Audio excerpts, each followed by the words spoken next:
Di sini sampai sekarang siapa yang masih bingung? Di mana letak ibu kota negara kita tercinta? Karena gue pribadi masih bingung apakah mau jawab IKN atau Jakarta. Mungkin sebagian di antara kalian semua pasti bakal jawab IKN karena udah ada undang-undangnya. Nah tapi kalau misalnya kita ngeliat dari bagaimana pemerintahan itu masih berjalan, di mana lembaga yudikatif, eksekutif, terus legislatif itu kebanyakan masih dinas Jakarta, mungkin gak sedikit juga banyak yang bilang kalau misalkan ibu kota tetap ada di Jakarta. Padahal di tahun 2024 itu ada undang-undang tentang DKI Jakarta yang mengatur kalau misalkan Jakarta itu udah bukan DKI lagi, udah bukan daerah khusus ibu kota, melainkan cuma daerah khusus Jakarta doang. Jadi yang benar yang mana nih? Jakarta tetap jadi ibu kota atau sekarang udah jadi IKN? Nah, semua pertanyaan dan juga tanda tanya tersebut itu ditanyakan langsung sama Pak Zulfikly ke Mahkamah Konstitusi, di mana beliau itu mengajukan uji materi atau judicial review kepada beberapa pasal-pasal yang membuat kebingungan masyarakat. Di mana letak ibu kota negara kita tercinta sekarang? Dan di tanggal 12 Mei 2026 kita akhirnya udah mengetahui hasil dari gugatan tersebut.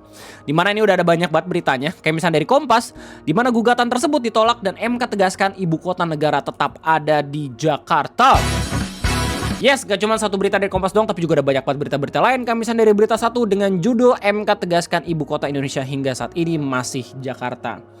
Nah tapi untuk lebih lengkapnya lagi, kita bakal sama-sama bahas kenapa tiba-tiba MK itu menegaskan kalau misalnya ibu kota tetap ada di daerah Jakarta. Terus buat apa IKN dibuat gitu loh? Apakah IKN masih ada harapan untuk menjadi ibu kota? Nah, pembahasan lengkapnya kita bakal bahas bareng-bareng dengan ngebacain berita ini. Jadi selamat datang di Ngobrolin Persoalan Indonesia bersama gue, your favorite Uncle Om Ray.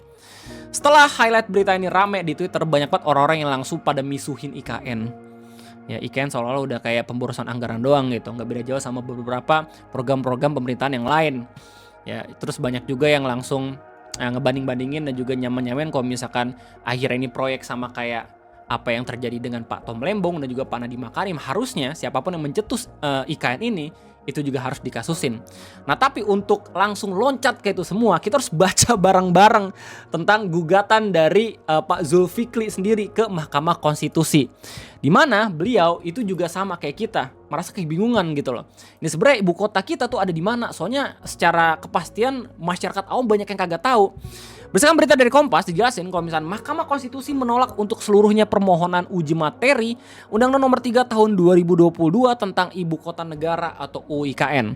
Maka Jakarta tetap masih ibu kota negara Indonesia sampai saat ini. Ya, jadi undang-undang yang pada akhirnya bisa ngerubah ibu kota kita dari yang awal Jakarta IKN itu merupakan Undang-Undang Nomor 3 Tahun 2022 waktu masa pemerintahannya Pak Jokowi.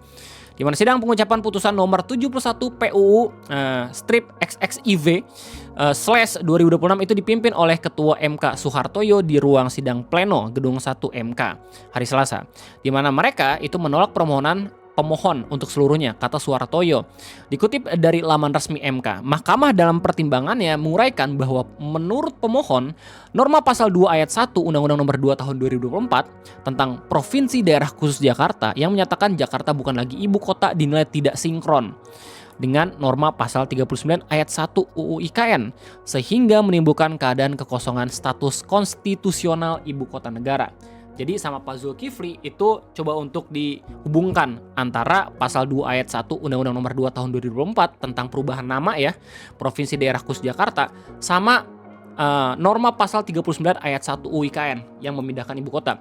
Di mana isi dari pasalnya kayak gini.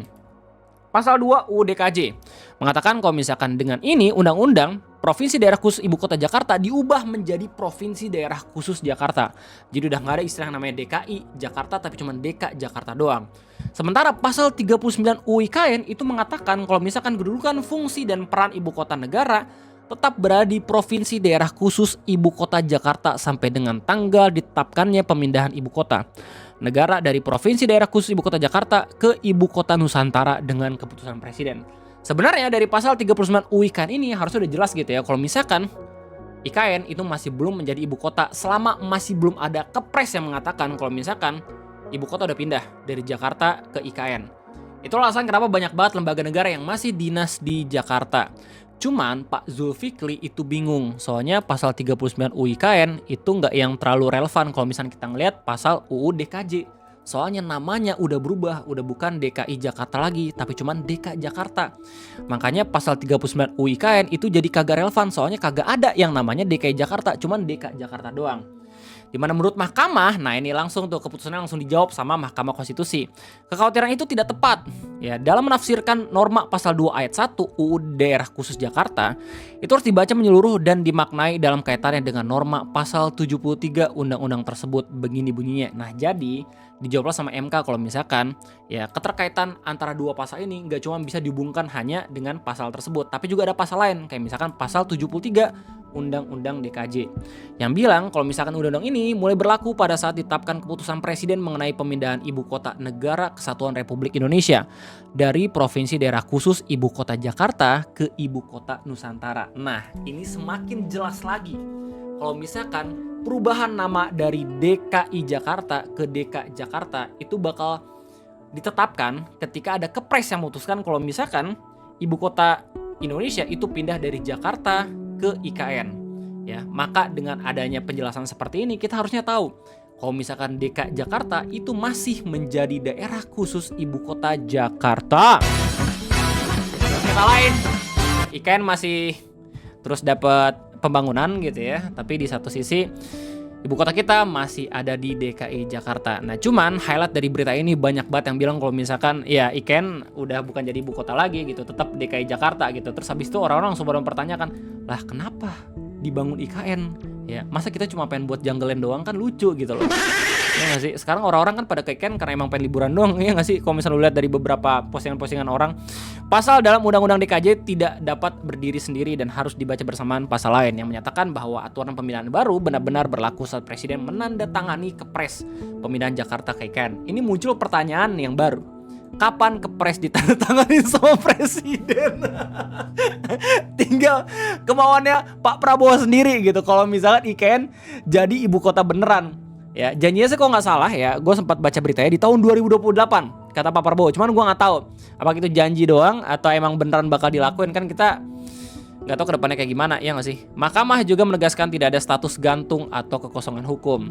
Jakarta tetap ibu kota negara sampai ada Kepres, di mana MK dalam putusannya menegaskan Jakarta sampai saat ini masih ibu kota negara sampai keputusan Presiden Kepres pemindahan ditandatangani. Artinya dalam konteks permohonan akuo, berlakunya waktu pemindahan ibu kota negara ke ibu kota Nusantara tergantung pada penetapan dan pemberlakuan keputusan presiden dimaksud. Sehingga berdasarkan pertimbangan hukum tersebut dikaitkan dengan petitum permohonan akuo. Menurut mahkamah, tanpa penafsiran terhadap pasal 39 ayat 1 Undang-Undang 2/2024 sebagaimana yang dimohonkan oleh pemohon, kedudukan fungsi dan peran ibu kota negara tetap berada di provinsi daerah ibu kota Jakarta sampai dengan ditetapkannya keputusan presiden mengenai pemindahan ibu kota negara Kesatuan Republik Indonesia dari provinsi daerah khusus ibu kota Jakarta ke ibu kota Nusantara. Sehingga dalil pemohon yang pada pokoknya menyatakan norma pasal 39 ayat 1 Undang-Undang 3 2022 bertentangan dengan pasal 1 ayat 3 dan pasal 28D ayat 1 UUD NRI tahun 1945 adalah tidak beralasan menurut hukum, kata Hakim Mahkamah Adies Kadir saat membacakan pertimbangannya. Lu masih bisa baca lengkapnya di sini gitu ya. Cuma yang jelas begitulah inti dari apa yang diberitakan sama Kompas terkait permohonan uji material dari Pak Zulkifli terkait ibu kota negara. Meskipun gugatannya ditolak, tapi kita semua akhirnya tahu kalau misalnya ibu kota negara itu masih ada di Jakarta.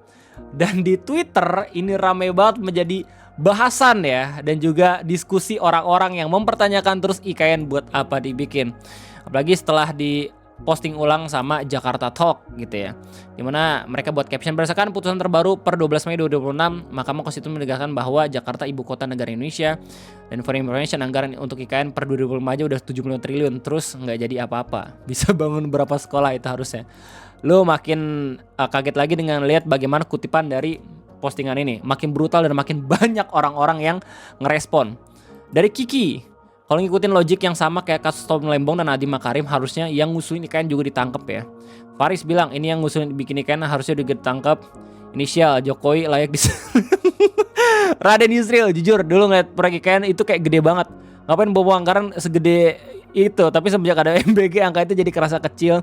ML buat negara di tweetnya mepet, jago juga kita menghambur-hamburkan duit ya, dan masih banyak lagi komentar-komentar tersebut gitu lah. Jadi kayaknya begitulah kira-kira konteks tambahan terkait bagaimana status dari ibu kota negara kita tercinta sendiri. Di tengah banyak banget kebingungan dari orang-orang, ada Pak Zulkifli yang menggugat beberapa pasal-pasal agar bisa memperjelas di mana letak ibu kota negara kita sendiri gitu. Kalau misalnya lu cek MKIKN, sebenarnya postingan-postingan dari Jakarta Talk itu udah mulai di counter juga sama beberapa pendukung-pendukung IKN sendiri gitu ya. Salah satunya pegawai yang menerima pajak kita gitu ya, Pak Uki atau Dedek Prayudi, yang bilang kalau misalkan konten Jakarta Talk ini cukup mengganggu, kental dengan DFK. DFK apa Bang Ray? Disinformasi. Bentar gue lupa. DFK itu apa? Disinformasi, fitnah dan kebencian. Nah itu, buset. Serem juga. Padahal putusan MK ini udah jelas menolak gugatan yang menebalkan kesimpulan bahwa sudah menjadi ketetapan IKN ibu kota kita. Perihal pemindahan itu adalah sebuah proses yang ditandai dengan Pepres. Iya, nunggu kepresnya ya, apa Uki kapan? Iya nggak sih? Kalau kepresnya kagak ada, ya berarti IKN nggak ada yang tahu gitu apa bakal tetap jadi wilayah tanpa status ibu kota atau bukan gitu loh ya. Meskipun udah ada undang-undang kan tetap aja ada tapinya. Ya nggak sih? Kita nggak tahu kapan itu tapinya bisa beneran ditandatanganin sama presiden. Intinya itu aja mungkin yang bisa gua sampaikan terkait adanya berita kalau misalkan ibu kota tetap Jakarta terus IKN kayak gimana ya. Silahkan tulis di kolom komentar bagaimana tanggapan kalian semua. Gue rasa cukup sekian dari gue. Terima kasih banyak. Gue undur diri. Sampai jumpa lagi di next video ngopi. Sorry banget kalau misalkan ada kesalahan sedikit gitu ya. Kalau misalkan emang ada, silahkan koreksi gue di bawah. Terima kasih. Sampai jumpa.